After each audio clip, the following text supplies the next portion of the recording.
Good stuff. So let me move on to the first one. So in this session, I'll talk about three main things. I'm going to talk about the non-fluffy definition of customer centricity. I'll also be talking about the customer-centric transformation in 5 phases based on our experience working with companies and how we can slice that up. I'm also going to give you some concrete tips on how you can take the first steps in your company moving more into a customer-centric future, depending on where you are on these 5 steps. So I'm going to be the driver for the next 15 minutes, and I have a lot of content, but I have highlighted the main things that I want to get across today. But if you really start with what is customer centricity really about? I think if you ask your CEO, if I ask your CEOs, like, are you customer centric? Do you want to become customer centric? Everybody would just say yes. It's really one of those words out there that a lot of companies adopting into their strategy. It's everybody feels it is important. But sometimes it's also misunderstood from customer experience. We think customer experience is important. We think customer centricity is important. But what is really the difference? So if you look at what the Gartner's definition on this is, customer centricity is the ability of people in an organization to understand customer situations, perceptions, and expectations. We'll just take that again. So customer centricity is the ability of people in organizations to understand customers, situations, perceptions, and expectations. I wonder if you had a stand-up in the company and you want to explain that to everybody in the warehouse, to the customer service, like, this is our definition of customer centricity. They'll feel like this is a little bit of a management terminology, something that goes into a management slide somewhere. So for me, I really like to talk about customer centricity as something that is a bit more about intent and behavior in the company. So for me, it's really about having a true interest and a motivation as a company to help people to do their job better. I'm going to give you some examples of that in a minute. And I think it's very easy to get stuck with these management terms of customer centricity. But people, they get stuck on slides and put quotes in there. We put like statements on the wall that this is now a core value that we want to have. And I remember, like, I worked with a company some years ago, a retailer, that spent a lot of time building their new strategy. And one of the pillars was customer centricity. It's really important for us as a company moving forward. We want to be there for our customers. We want to be relevant throughout their journey. And 1 week later, it kind of shut down a lot of the opening hours in the customer service, right? So anything after 3 p.m. in the afternoon, you could not get, you could not call them anymore. You had to send an email. So it's really about like, one thing is that we put in the slides. Another thing is like, what is our behavior? What do we actually deliver towards the customers? And just to put a little bit that into a context, for me, it's really about understanding more than just the interaction you have with a customer, to understand their full world and the daily job that they operate in. So we can take this as an example. This is Robert. Robert is an electrician, an installer, and you might be the B2B supplier that would like to sell to this guy. And this is most likely what you see, right? So you see whenever Robert has a need to buy a switchboard, installation cable, whatever, he goes on your website and goes into one of your stores and he buys this. And that journey you really want to perfect, right? You personalize the website, content, everything around, whenever Robert comes back to your site. You focus intensely on that. That's where you put all your focus. But in reality, the time Robert spent with you is just a small fraction of the task and the job that Robert does every day. He might have a lot of challenges, a lot of things that he needs to do. For example, one of the things that he might say is, customers, they want to order their things themselves. So in the past, I was able to earn money on that. So whenever they needed something, but now they can look it up online. I have so many different customer jobs that I need to do. So if you look into his car, you might have Post-its everywhere. I think all of us is trying to have an appointment with somebody coming back on a Tuesday morning at 9, and you suddenly sit there Tuesday afternoon and you call them. And it's like, oh yeah, I forgot that. You could also be making proposals where you're going to make sure that it's the right pricing you have on those. We know right now that materials goes up and down, right? It takes time. It's really something that is very consuming. It might be a new job that requires new tools and so on. So what I'm just trying to paint the picture here is that we sometimes put ourselves as the center of everything, but in reality, we just have a small engagement on a day by day with Robert. But this is also where there's a lot of opportunity space. Just imagine if you could help Robert, if you could build a tool, a quotation tool on the website where he could make the proposal, send it to the client with his logo on, or that he could manage his projects, or you'll be able to rent tools to him. Then the pie of the chart will become bigger and you'll become more relevant to him every day. Just to give you some examples of companies that really applied this outside-in view. So one of them is Bauhaus, working with Bauhaus for many years, since 2012, I believe. One of the things that Bauhaus found out was a friction in the purchase journey. So they've been quite obsessed on delivering a great customer experience. So they do both B2B and B2C. One thing that they found out is they could do good in every single touch point, but the one thing that they didn't have control over was the delivery, which meant that if everything was great, but if the delivery was not on time or was done bad, it would impact the whole Bauhaus experience. That's why they decided to say, we need to own the last mile. So that's what they do now in Sweden.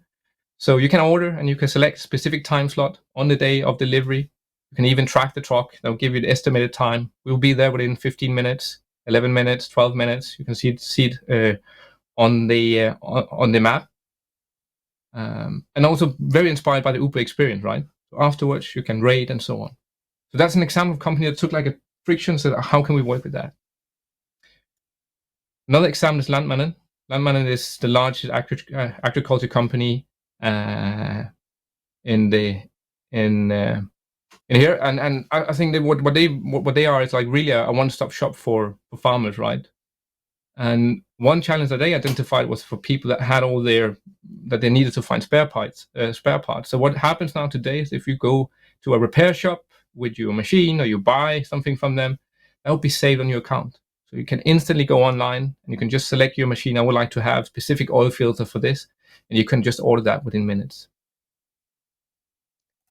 You can also take Audax in Benelux, that is the largest wholesaler of books and magazines that delivers on a weekly basis, I think, to around 5,000 drop points. And we did a lot of interviews. We had to build a new order portal. So we did a lot of interviews with store owners and store personnel to understand what was kind of the friction and what was the most important thing for them, so we could prioritize that first. And one of the findings we had was, imagine Henrik coming into a store, and I just love that new Harry Potter book. I really want to have it, right? So it's not in stock. I want to order it. So the store person is going to order it at the portal, right? I might come back after a couple of days. Have my book come? Is my book in yet? No, it's not. We'll call you whenever it's here.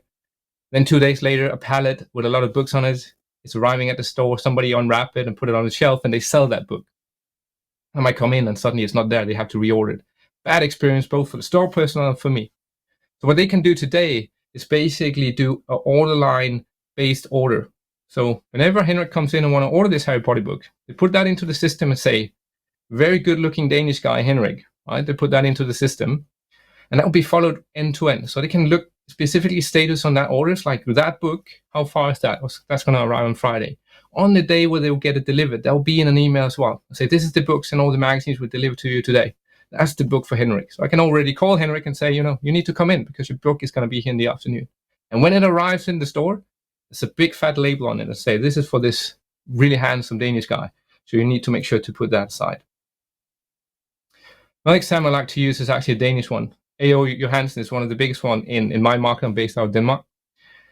And I really like how they really put like customer experience and centricity at the center and taking it to the next level. So what they found out is if you're an electrician installer, you might sometimes want to get up really early, like 4 a.m. to start working on a client side, or late in the evening at midnight. But the store does not open before 6 or 7, and you really need that cable or nails or whatever. So what you can do is if you're close proximity to a store, is that you can actually use the app and you can open the store. So you just find the store, you click, and what happens is the alarm goes off, the light goes on, the security gate goes up, and the door's open. You have 30 minutes. You find your stuff, you scan it with the app, you go out, and you can close the store again. Never seen before. It's a really good example on a company that goes one step further. What is the main challenges for our key customers, and how can we help them? Requires a lot of effort, of course, massive investments into a very long term. That's really what comes back to being customer-centric as a company. Say, this is our most important goal. So yeah, of course, we're going to do that investment because it will make us relevant moving forward. So talking about customer centricity. So we've been working in this digital space for 14 years. And over the years, we can see some that's really successful and some that is not. We have identified some of the patterns for those that is really successful. And we mapped it out and say, okay, if we basically start from 0 today at the core, what is the things we need to do? I'm not going to deep dive too much into this model, just besides saying it's like based on 5 different areas: culture and strategy, customer data, and activation. So our ability to kind of activate our insights, customer journey, understanding our customers and their purchase journey, being able to prioritize everything we do in the business based on feedback from the customers, and of course have routines in place to make sure that we involve our customers in how we run our business. But what I'm going to deep dive a bit more into is actually the 5 phases that we see.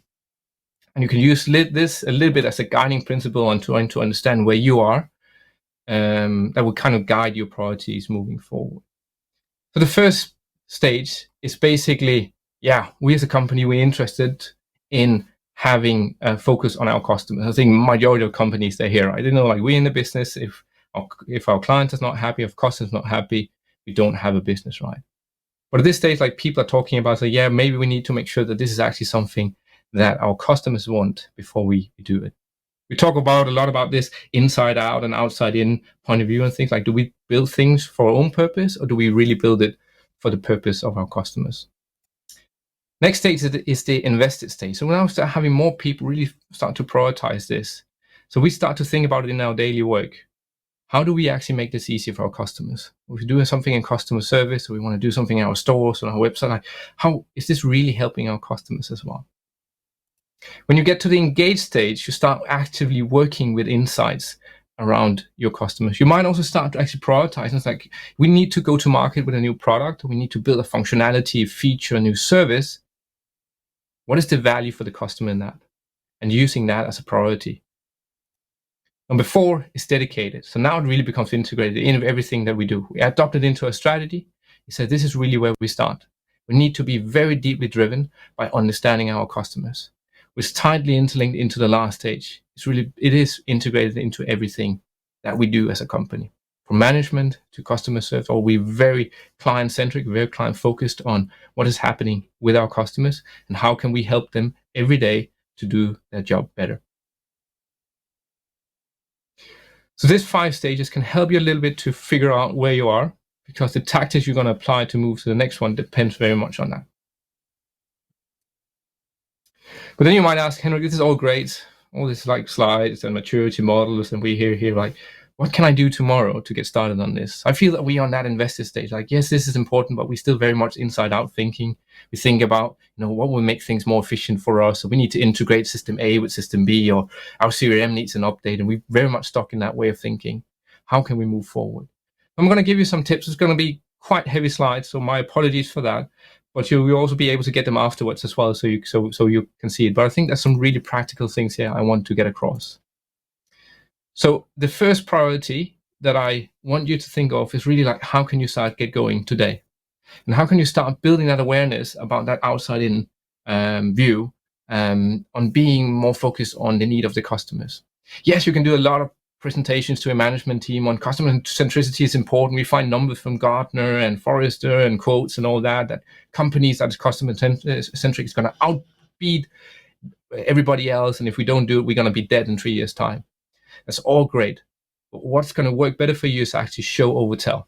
If you start getting insights that you can go back to your team and say, this I got, and this is something that we were not aware of. You start saying, okay, this is really valuable.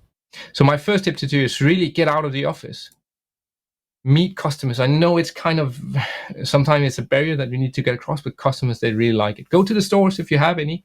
Just stand in the front of the store and say, hey, can I ask you a couple of questions? Like, can you tell me a little bit about your biggest challenges in your job, or why do you get here and stuff like that? It gives you a lot of insights. And if you can, even invite some of the execs or the management team to join you. Some of them, they most likely sit in the office all day and they're very rarely out seeing customers. You come back with a lot of insights that will give you a lot of empowerment internally to drive that agenda forward. You could also spend half a day in customer service, or you could also do like a mystery shopping. We do that a lot, like end to end. Like, what happens if we order here? What is the whole process? Do we get 17 emails and different designs? And what really happens if we promise 2 days that we will deliver? Do we also do that, or does it suddenly take 3 or 4 days? So that's a very good way to find insights as well. Do a quick mapping internally. You have different people, and the purpose of that is basically to create this idea that this is like different departments is kind of jumping into different parts of the customer journey. And you're doing this exercise just to get people to think the broader picture and just focusing on, I'm just customer service or after service. This is only my part that I focus on. This ties everything together. You can map in different departments and how they contribute to that. And you can also try to identify what systems do we actually want our customers to engage with us in each of these touch points. And that's always interesting when you have this inside-out thinking. You can look at your competitors, but you can also just try to look at any of the projects you're already doing. You might have a roadmap of strategic projects. What is the customer value for each of these strategic projects that you already agreed on as a company?